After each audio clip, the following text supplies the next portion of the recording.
నేను ఇప్పుడు చెప్పే లక్షణాలు గనక మీరు పాటించినట్లయితే మీ లైఫ్ చాలా ఆనందంగా హ్యాపీగా ఉంటుందండి. అందులో నెంబర్ 1, మిమ్మల్ని ఎవరన్నా ఏమన్నా అన్నా కానీ సీరియస్గా తీసుకోకండి, లైట్గా తీసేసుకోండి. వాళ్ళకు నేను ఇంత చేశాను, వాళ్ళు ఇలా అన్నారు, వీళ్ళకి నేను ఇంత చేశాను, వీళ్ళు ఏం చేయలేరు నాకు అని అనకండి. మిమ్మల్ని ఎవరు చేయమన్నారండి?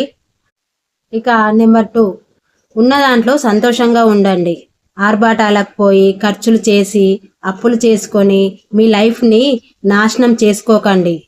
నెంబర్ 3, మీ లైఫ్లో మీకు నచ్చిందే చేయండి. అది చదువైనా సరే, కెరీర్ అయినా, మీ జాబ్ అయినా, మ్యారేజ్ విషయమైనా సరే మీకు నచ్చిందే చేయండి. ఎటువంటి పరిస్థితుల్లోనైనా సరే మీకు నచ్చిందే చేయండి.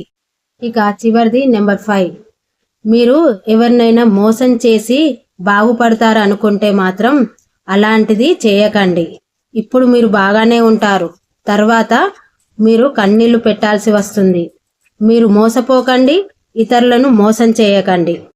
ఇప్పుడు నేను చెప్పినవి మీకు కరెక్ట్ అనిపిస్తే కామెంట్ బాక్స్లో ఎస్ అని కామెంట్ చేయండి.